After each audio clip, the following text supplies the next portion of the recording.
Okay, today guys, we're going to talk about some tips and tricks to get you to read faster. The book was wrote by Amy Beall, and it is a process that takes 10 days. But today we're just going to do a quick presentation so you can kind of get some techniques to start using. Okay, so why do we want to be faster readers? Some benefits of being a faster reader: you can read more in less time, so you're more efficient.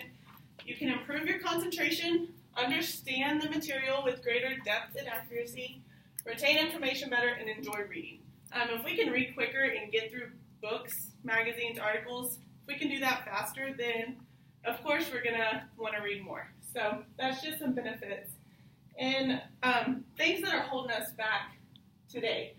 Your attitude. A majority of Americans do not like reading just because their attitude isn't great. So we're only human. Today, technology runs so much of our world.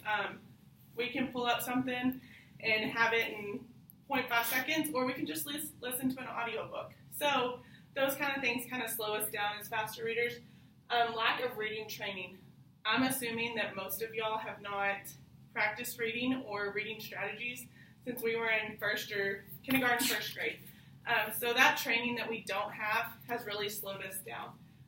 Next are to read pile. So I'm sure every one of us has something at home, whether it's a stack of mail, a stack of magazines, interesting things you see that you're like, man, I should read that. But as it piles up, it can get overwhelming. So that overwhelming feeling will slow us down also.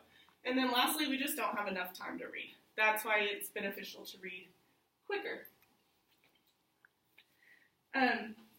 Next, so in order for you to see how this could help you, we have to have a baseline. So what we're going to do, we have a time trial that we're going to do today to kind of see where you're at. This time trial should take three minutes or so. So what I'm going to do, I have a timer pulled up, and in the inside of your handout, you have a little passage that says all about reading. All about reading. And it's a few paragraphs that takes up that whole left side. What I want y'all to do here in a second, don't start, you're going to read at your normal reading pace. Okay, whatever that is, don't try to rush because you know you're timing yourself. You're going to read these paragraphs. Whenever you get done, you're going to jot how long it takes at the bottom. It says mark your reading time here. So whenever you're done, you're going to look up at the board. I don't know why that didn't show up. Okay,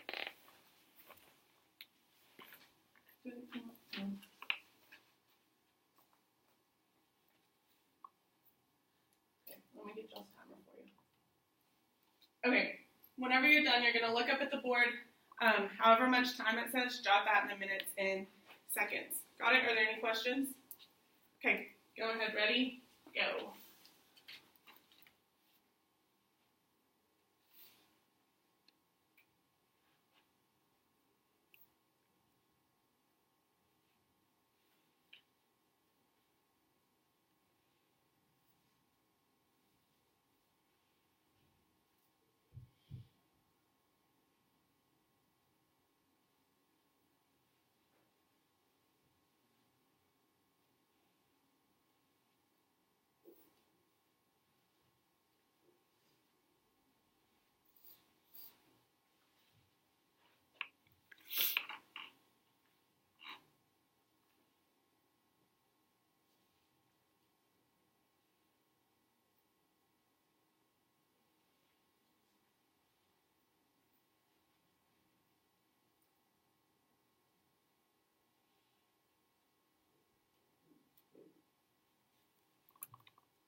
I think everyone's done.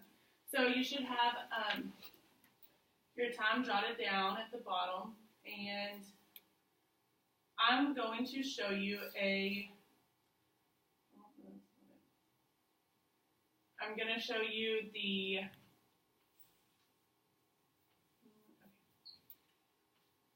So look at your time on here, whatever your time was. Jot down your words per minute in the blank. So if you read it in 1 minute and 10 seconds, your words per minute would be 345. So whatever it is, use this chart to find your words per minute. And then lastly, at the bottom it says, I am a blank reader. Fill in any kind of descriptive word that you think fits you.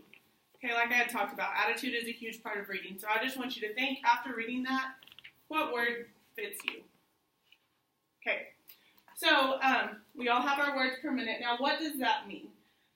100 to 200 is slow, 200 to 300 is an average reader, 300 to 400 good, 400 to 500 is above average. So talking speed, so the speed I'm talking to you at, is 150 to 200 words per minute. So as we're talking, that's kind of what we comprehend speaking.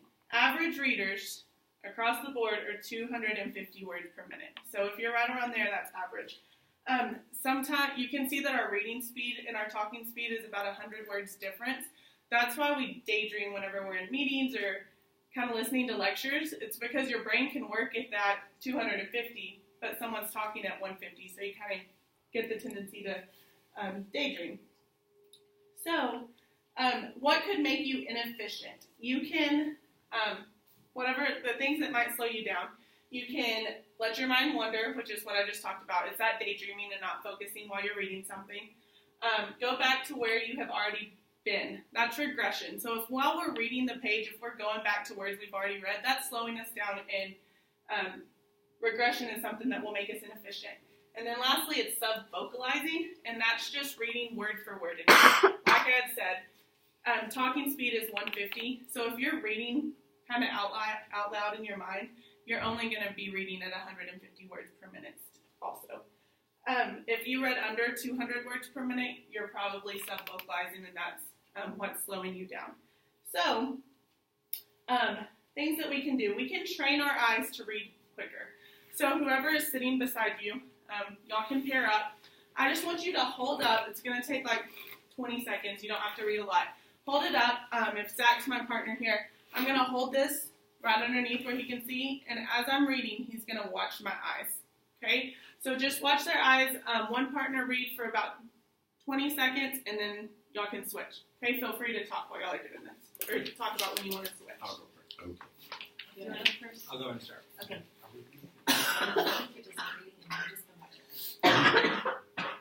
Make sure you're holding it up so they can see your eyes as you're reading. I can see. Are you good? Yeah.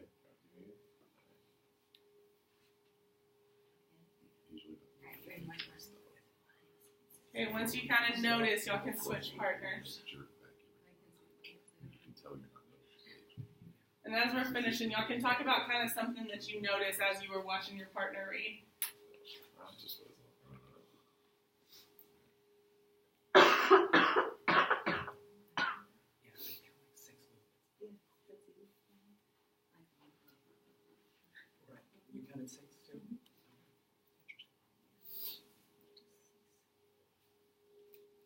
Alright.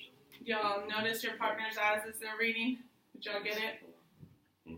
Okay, so probably, and even watching y'all read, I noticed, you notice that your eyes are kind of like a typewriter. Like you can see it ding, ding, ding, ding, and then it goes back. So those little jerky movements, that is another thing that slows us down. So you only pick up information every time your eyes stop. So whenever you are watching them and their eyes are moving, when their eyes stop, that's when their brain is processing something. So it's probably like every, I think it's 6 or 7 times per line is usually what you see. So to read faster, we need to pick up more in each eye span. And there's certain things we can do to kind of train our eyes to pick up more. So the next thing that I'm going to show you are just some exercises. This first one is called eye swing. So with eye swing, if you were doing this, you would train your eyes to pick up on just the dark black rectangles. So as you're reading, you would read here and skip over the dots and just train to where you're only doing 3 stops per line. Okay, and if you do it, I know while I was doing all of these the past few days, my eyes were getting tired because I'm not used to jumping that way. But an eye swing is something that it just makes you more familiar with how your eyes should move. Not necessarily picking up information, it just helps you with those movements. Next, we have disciplining your eyes. So this time it's the same type of concept. They're just adding words. So now they've grouped it into little phrases for you. As you're reading, you would read the purpose, skip over of this drill. Skip is to discipline. Okay, so y'all, I know it's different in print, but look up at the board. I want y'all to read the first 4 lines and really focus on skipping to those phrases.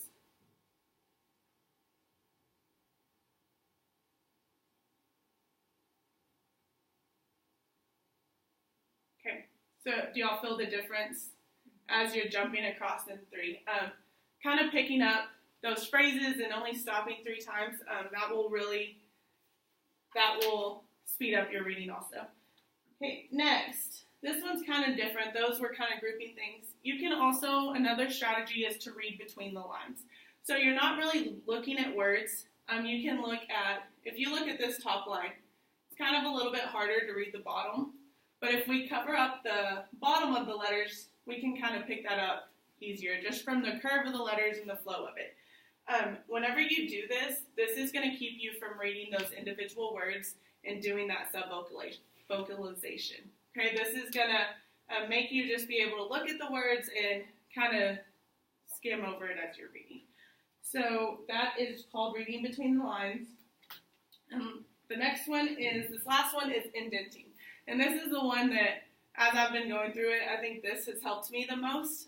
It is where you, about a ½ inch in from the end of the line on the pages, you stop. So if you're reading, you start here and then stop here and come back to the next one. And what that does, it lets your peripheral vision help you as you're reading. So I'm not reading all the way to this last ER and another. I'm stopping and letting my peripheral vision keep going and then coming back to the next one. So that's just shortening the lines you have to read. If you stop your eyes, like we were talking about, 7 or 8 times a line, cutting down to just 6 or 7, that's going to increase your reading speed by 10% because you're not stopping as much. So indenting is just another thing. Whenever you're starting this, you could actually get a ruler and draw in your book or whatever you're reading to kind of train your eyes to stop and start a little bit and let your peripheral vision help you. Okay, so one thing we haven't talked about, it's great if you can read fast, it's great if you can go through a book quicker, but if you're not picking up information from that, then it's pointless. Like, we have to comprehend stuff in order to read. So while all these tricks that we just talked about, they will make you read quicker, the comprehension is going to take a little bit to come. So whenever you're first starting, you don't want to worry about comprehension because your brain is going to have to get used to getting so much more information in a short period of time. Your eyes are the window to your brain, so if you're giving your eyes a whole lot more information, then it's going to be overwhelmed and it's going to kind of take a little bit for it to adjust. So comprehension will come. It may be frustrating at the start, but that will come. Okay, so we've talked about eye training techniques. The next thing we can do is previewing. So previewing is the act of just going through. If you go to a chapter, y'all can kind of read this, but if you're going through a chapter, you would go through and kind of skim. Read those headings, read the bold titles, read all that big bold information first, and then you can see kind of what's going to be coming up. You'll see what the purpose and responsibility is, and you'll just know where you're going. That way you'll be able to pull that information into your brain quicker. This previewing, it cannot be applied to fiction because you're reading that for kind of a different purpose than nonfiction. And there's also a different structure as reading fiction. In fiction books, they don't have those big headings. They don't do those kind of things. So that this previewing is good just for nonfiction. Okay, so we talked about the reducing the pile up, what gets you there. once you start reading, prioritize what's important. Okay, don't think you have to read everything. Prioritize what's important. If there's stuff you realize you don't need after previewing, throw it out. Like, don't spend your time reading things that you aren't going to be important to you. You can use sticky notes and leave them hanging out. That's better than dog-earing the tabs because you'll kind of see and you'll have an index of what you're going over. Okay, and lastly, in this book, the 10 Days to Faster Reading, she gives you a list of pacers. So pacers are something that you keep while you're reading to help you moving down. We talked about regression makes people inefficient readers. These pacers keep you from regressing. They don't let you go back up. And some of these, I'm not going to go through all of them, but there's different methods that you can do. The white card method, it's whenever you are reading your book. We've always seen kids like hold it underneath and kind of keep their spot. But if you'll hold it upside down, that trains your eyes not to go backwards. It kind of forces you to move. And the key thing with pacers is you're going to continue to move it wherever you are. And that kind of puts a little bit of a rush on your brain and just makes your brain think ahead. So there's a white card method. You can do the same thing with a pen. You can use your finger. Left side pull is where you go across here, and you're holding it above where you've read. Right side pull is the same thing. You can do 2 fingers, pull down the center. And then some people prefer using their whole hand. So you would put your hand in the middle of the book, and as you're reading, just kind of zigzag back and forth and keep your eyes going down the page. Now, a big thing, and on the back of y'all's handouts, I put concentrate.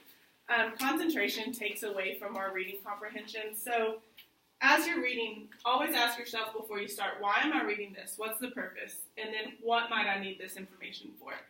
Maybe you need it just because you're going to have a test over it or because you need to know this information for your family. So make sure you identify the purpose and the responsibility for everything you read.